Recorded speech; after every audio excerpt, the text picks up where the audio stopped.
Hello বন্ধুরা, তোমরা কেমন আছো? আশা করি খুব ভালো আছো। কাকুলি রান্নাঘরে তোমাদের সবাইকে স্বাগত। আমি একটা ইঁচড়ের রেসিপি নিয়ে এসেছি, নিরামিষ। চলো যাওয়া যাক, তোমরা দেখতে থাকো। বসিয়ে দিয়েছি কড়াইতে, পটল ভেজেছিলাম, বুঝেছো? সেই তেলটা রয়ে গেছে। এখন এই তেল দিয়ে দেব। তেলটা গরম হতে দিলাম। তেল গরম হয়ে গেছে। এরকম এঁচড় বানিয়ে রেখেছিলাম, এগুলো ছেড়ে দিলাম। কিছুক্ষণ ভেজে নেব।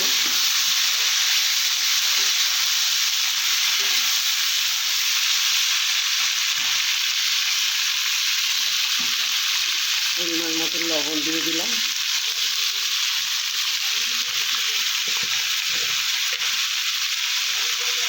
আর হলুদ দিয়ে দিলাম।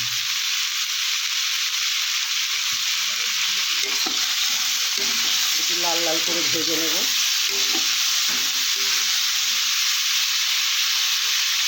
এগুলো ভাজা হয়ে গেছে, এখন আমি তুলে নেব। এবার এই তেলেই আলুগুলো ছেড়ে দেব।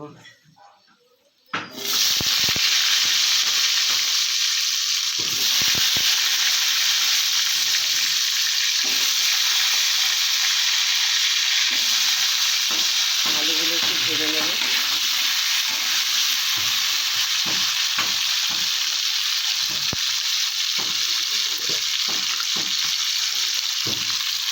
হলুদ দিয়ে দিলাম, লবণ দিয়ে দিলাম।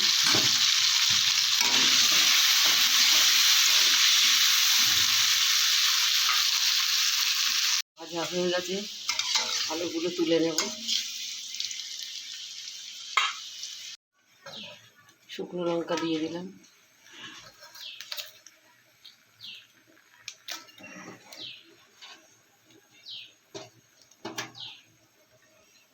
এলাচ আর দারচিনি দিয়ে দিলাম। এলাচ, দারচিনি, জিরে দিয়ে দিলাম। তেজপাতা দিয়ে দিলাম। এই যে পাটায় বেটে রেখেছি আদা, জিরে, লঙ্কা, এই মশলাটা দিয়ে দিলাম।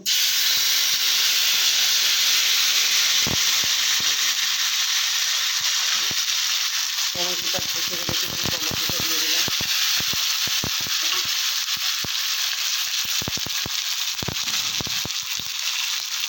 বাটি ধোয়া জল দিয়ে দিলাম।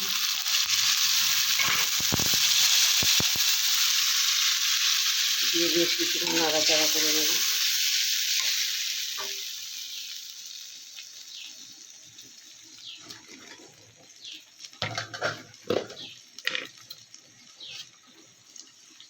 হলুদ দিয়ে দিলাম।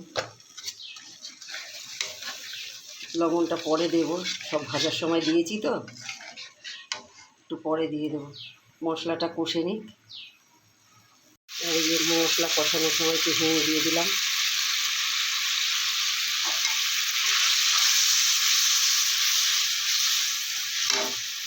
কষানো হয়ে গেছে। এই আলু আর ইঁচড় দিয়ে দিলাম, দিয়ে কিছুক্ষণ কষিয়ে নেব।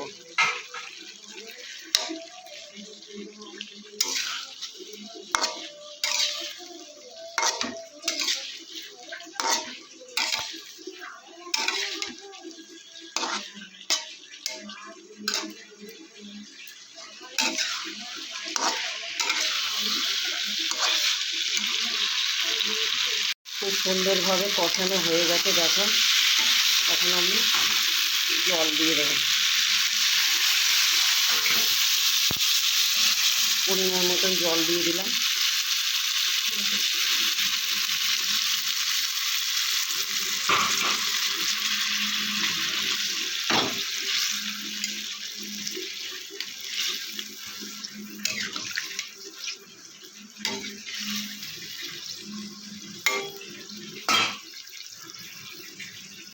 দেখো, বেশি আর রসটা শুকাবো না। আর একটু লবণ দিয়ে দিই। গরম মশলা দিয়ে দিলাম।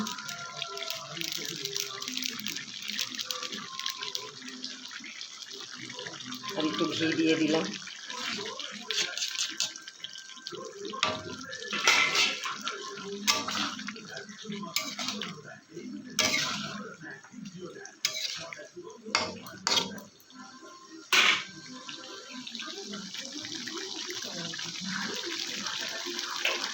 এখন নামিয়ে নেব।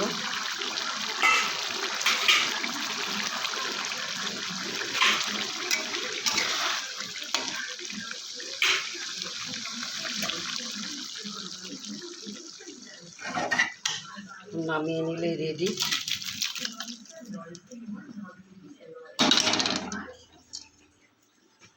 হয়ে গেল।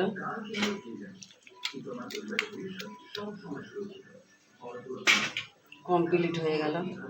তোমাদের এই রেসিপিটা কেমন লাগলো অবশ্যই কমেন্টে জানিও। তোমাদের যদি ভালো লেগে থাকে লাইক কমেন্ট শেয়ার দিও। আজকের মতন টাটা।